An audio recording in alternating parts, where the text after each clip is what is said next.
當無人機飛向高空，無意間發現，在湖南的一座高山之巔有幾棟房屋，有一條碎石路蜿蜒盤旋，直通山頂。房屋的門前視野開闊，其中一棟房屋周圍植被茂盛。到底是什麼樣的人仍然選擇生活在這個大山上呢？走，讓我們步行前往，一起去看看吧。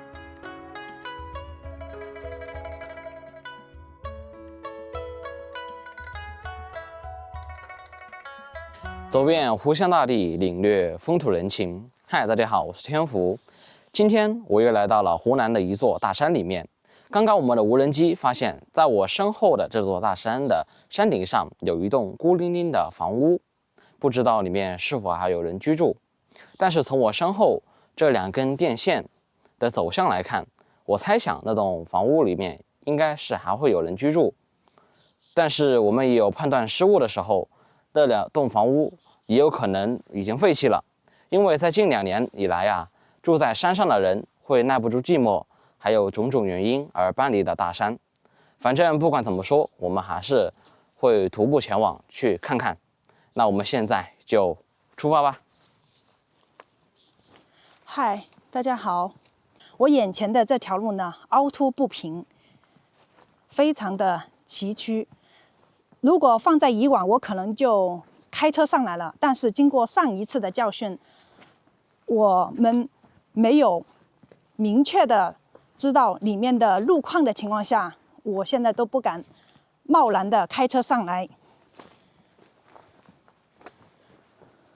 這條路看上去還有這麼寬，但是非常的不好走。像我的車子，普通的車，不是四驅車，走這樣的凹凸不平的路呢，還是比較損耗車子，比較費車。我右手邊就是一個接近70-80米高的一個小峽谷了，裡面茂密的植被，下面還能聽到潺潺的流水聲，說明在這個山裡面呢，應該是山泉水比較充裕，不缺水。對面呢是一大片竹林。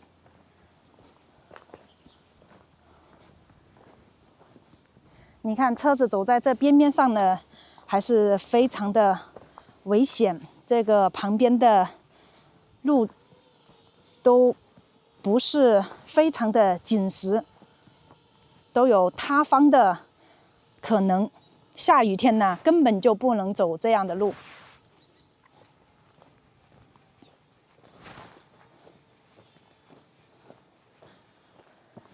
這2根電線的走向一直往山谷裡面延伸。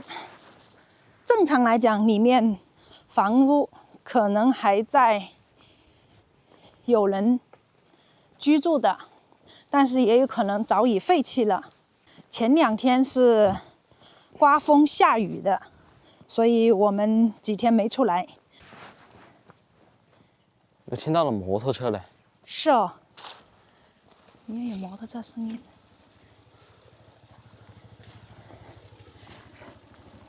嘿，你好，這位大哥，請問你是住在這裡面的嗎？住在下面啊？這裡面還有一棟房子嗎？還有房子嗎？有一棟房子。那房子裡面有人住嗎？沒人住啦。他下口進去了，沒有去到這裡。這棟房子是什麼時候沒有人住了？早個把月都有人住。早個把月呀？那他為什麼離開這裡呢？是一個什麼樣的人住在裡面？对，買了口進去了。買了什麼？口進去了。買了口琴啊？口琴。口琴什麼意思啊？口琴是存到那裡去了。哦，到其他地方去。其他地方。哦，他就一直就只有這一戶人家住在上面嗎？是的。哦，這個路特別不好走，我估計你們騎摩托車還行吧。我們開車就這個泥巴路就沒有走了。哇，他就搬出去1個把月。那我们要是早一點來，都能碰到上面主人呢。他上面是住的什麼樣的人呢？上面上面他碰到經常來搞樹啊，到這山上搞樹。他年紀有多大呀？年紀是50幾。哦，他也是偶爾住在這上面，來這上面砍這種沙樹。砍木頭，砍木頭，砍沙樹。是。這裡有10多天沒有來。哦，有10多天沒來，也就是他其實來這邊砍樹的時候，他就會也沒有去在這裡。也不住在這裡了，就是偶爾上來砍一下樹就回去。你是來這裡幹嘛呀？搞這個木頭？不是，我不是到山上採東西。採東西啊。採東西帶一點。帶一點。你是搞點山上的野果子嗎？這山上的這種茶籽啊，還有撿的嗎？茶籽沒有了。沒有了。以前這一大片山裡面還是有好多人住嗎？以前是有。以前大概有多少人住在這山裡面？以前有蠻多，以前是這個到19年差不多還是。2019年吶。1990幾年，也就是30多年前了。30多年前，這山裡都有100-200號人。慢慢的就沒有那個了。以前這個地方，剛剛我看到這個山谷裡面啊，都還有流水的聲音呢。這裡的山泉水應該會比較充足吧？以前這個山裡面能種田嗎？混畋種田，這個山裡面，不，全部是山上全部是田呢。全部是田啊。到富以後就慢慢的荒了。慢慢的荒廢了，很多人就搬離了這裡。那這邊整體遷移的話是什麼時候搬走的呢？大部分人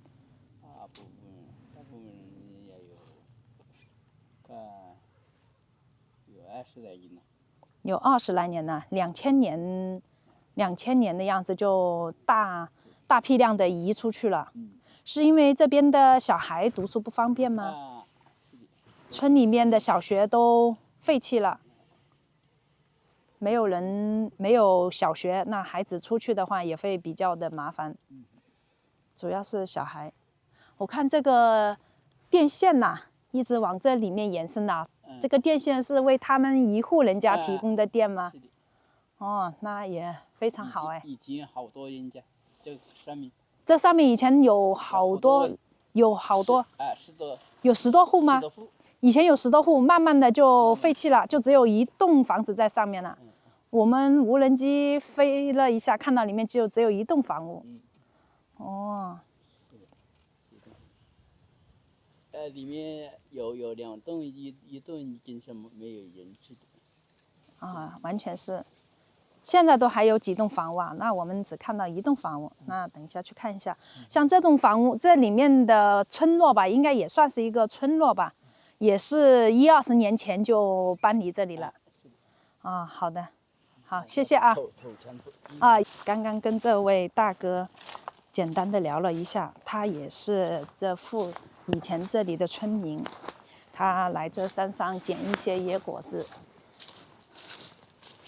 他告訴我以前這個裡面的一些情況啊，以前這個山裡面啊，還是住了10多戶人家，後面慢慢的在20年前就搬離了這裡，只剩下1-2戶人家了。後面呢，1-2戶人家都沒住了，完全整個村落都廢棄了。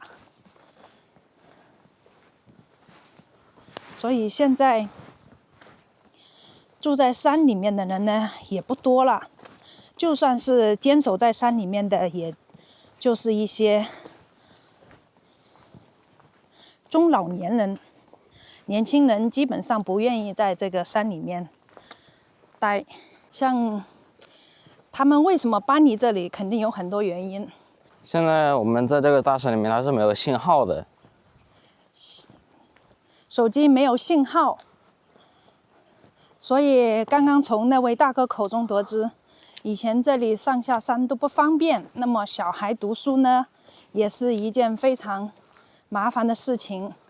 而且那條公路啊，水泥路面啊，都是在10多年前打的。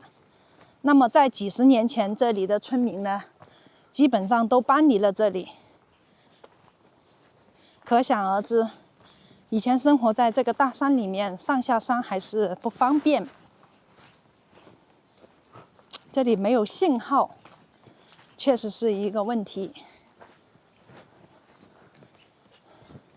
今天是晴天，氣溫大概在15、16度左右。你看，我們走到這個山谷裡面來，走到陰涼處啊，就會感覺到寒冷刺骨。但是在陽光下面呢，還是非常的暖和。剛剛那位大哥告訴我們，早在1個月之前我們來呀，可能都能碰到這棟房屋的主人，後面就搬下去了。他現在都沒住在這上面，只是偶爾上山來砍一些樹啊，做事情的時候會來到這裡停留一下。哦，我鏡頭前面上面有一棟房屋，泥土房，看上去這棟泥土房還不錯。它是往哪裡上去的呀？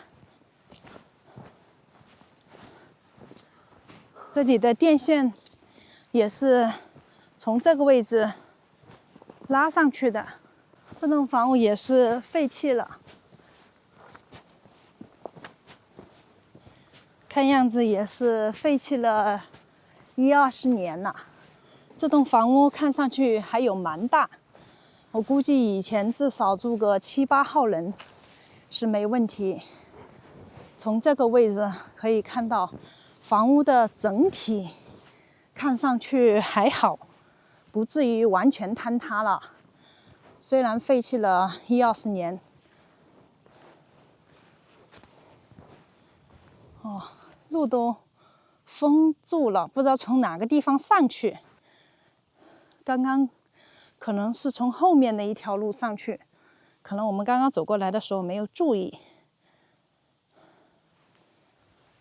好了，那麼那棟房屋門前也是雜草叢生，完全沒有路可以上去了。那麼我們就繼續往前走吧。你看，走到這裡，我已經看到房子了。哦，這棟房屋啊，看上去基本是掩藏在這個竹林裡面了。我估計無人機飛得很高的話，都很難發現。房子就在這裡。我們現在越走越高了，幾乎要達到這座山的山頂上來了。你看，遠處還有一架飛機。哦，這裡有一棟，也是泥土房。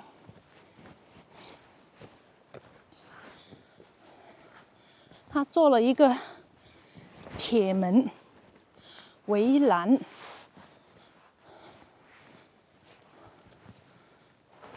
它這個房子的後面都倒塌了。這個房屋的年代呀，看上去應該是有50-60年之久了。它是後期用水泥重新做了一定的修繕，做了一個鐵門在這裡。這裡上鎖了，進不去。我們從門縫這裡可以看到。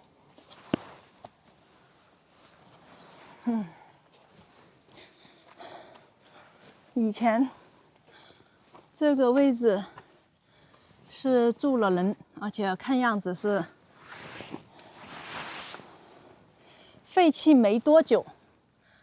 我們從門縫這裡可以看到，它的房房檐下還晾曬了衣服，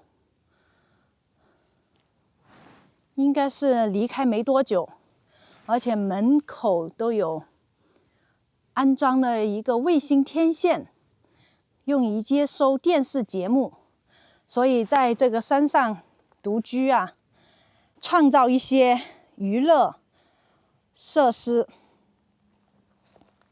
不然的話會非常的枯燥乏味。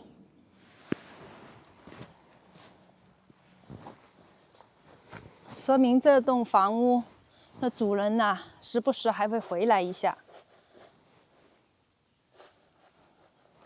這個房屋是後期做的修繕。這邊我們看一下，哦，它這個後面這一堵牆啊，完全坍塌了。這裡估計都進不去了。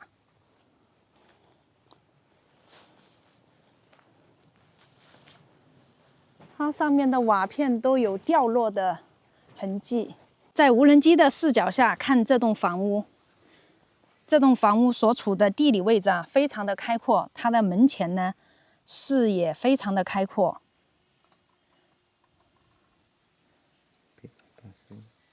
如果早在1個月之前我們來到這裡啊，可能都能遇到房屋的主人，跟他聊聊以前這個古村落的一些歷史過往，居住在這山裡面的生活狀況。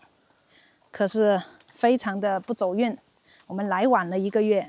這棟房子啊，背靠大山，前面是非常開闊的峽谷，而且陽光照射非常的充足。在這山裡面，我們發現這裡的山泉水呀，應該是非常的充裕。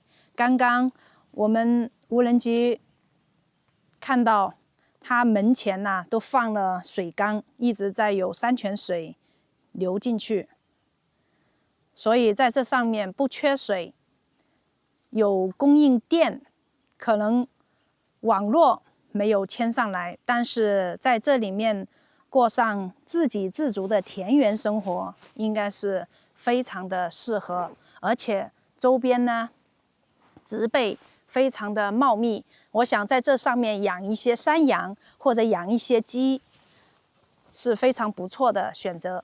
我們來到這個大山裡面探訪的這個古村落，如今只剩下這2棟完全廢棄的泥土房。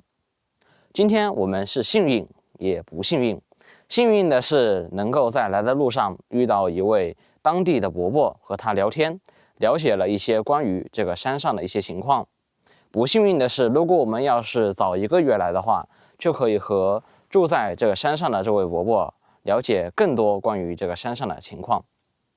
曾經熱鬧的古村落，如今只剩下這2棟廢棄的泥土房，已經完全失去了往日的生機。